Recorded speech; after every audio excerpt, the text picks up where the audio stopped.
Hola, mi nombre es Julián y hoy quiero contarte cómo Dios me llamó a ser un misionero. Cambió la vida de muchas personas y también me ayudó a mí.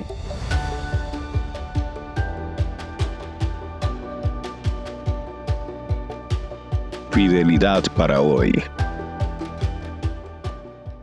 Desde hace mucho tiempo, siendo muy niño, no tuve la mejor vida cuando niño y los recursos no estaban siempre bien.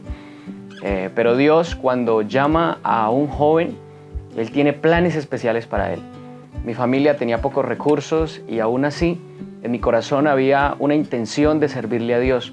No había mucho dinero para estudiar, el caso tal fue que Dios estaba preparando un camino. A los 14 años empiezo a hacer misiones, a salir a las veredas cerca de Chaparral, Tolima, donde muchas personas escucharon del mensaje gracias a que Dios me estaba usando.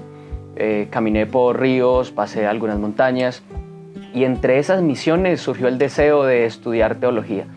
A los 17 años empiezo a viajar para Medellín, donde empiezo a estudiar teología. Recuerdo que mucha siembra de maíz se tuvo que hacer para poder pagar cada semestre, cada vacación tenía que ir y sembrar maíz, siempre cumpliéndole al Señor. A eso de los 18 años empecé mi estudio. Dios me estuvo dirigiendo durante cada semestre. Entre cada semestre que tenía en la universidad me iba a realizar misiones. En ese momento quizá nadie me conocía o los recursos eran muy difíciles de tener.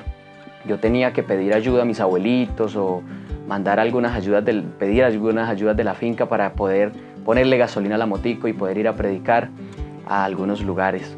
Entre esas publicaciones que yo realizaba, porque yo le tomaba muchas foticos a las misiones que yo hacía, un hombre la miró, un pastor. El pastor actualmente de California en Estados Unidos miró las publicaciones de las misiones que estaba haciendo. Su nombre es Didier Noriega. Él le gustó mucho las misiones que se estaban haciendo y llegó y decidió apoyar.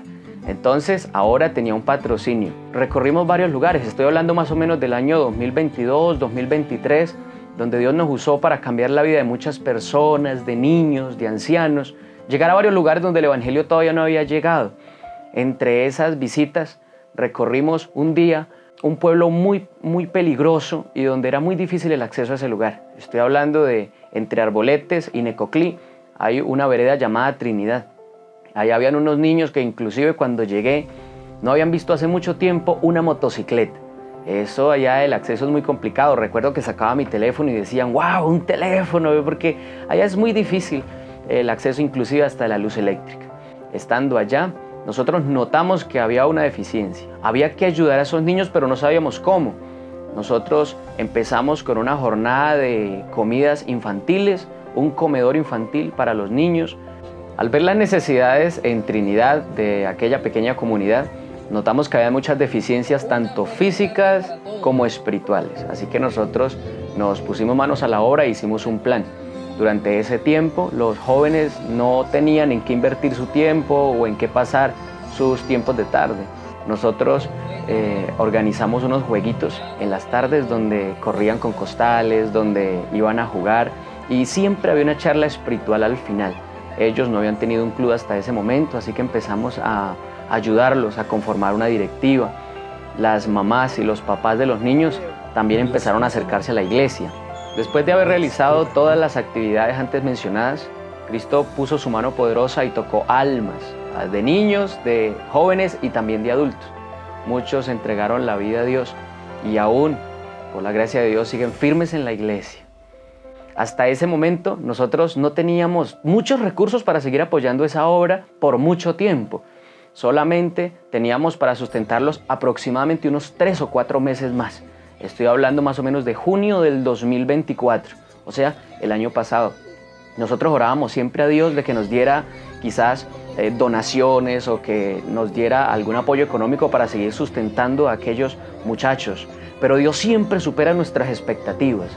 Entonces, cuando nosotros creíamos que todo se iba a acabar porque los recursos se habían terminado y los niños no iban a seguir siendo apoyados y que las misiones se iban a terminar porque ya estábamos llegando a un tope de recursos, Dios puso su mano poderosa como lo había hecho desde un principio y nos demostró una vez más que Dios siempre cumple su palabra, que Dios nunca nos deja con las manos vacías y Él siguió apoyando la obra de en adelante. Quiero decirte que si tú eres un misionero y tienes ganas de servirle a Dios, no importa si tienes o no gente a favor. Dios está de tu lado. Es lo más importante. Si Dios conmigo, ¿quién contra mí? Cuando todo estaba por terminar y cuando pensamos que todo se había acabado porque no habían recursos y hasta por un momento dudamos de que este plan estaba siendo guiado por Dios, Dios nos demostró que Él está en el principio y en el final. ¿Quieres saber cómo continúa este comedor infantil y cómo Dios nos sigue ayudando en las misiones aquí en Colombia? Te contaré en el capítulo siguiente. Soy Julián Salcedo y te invito a vivir una fidelidad para hoy.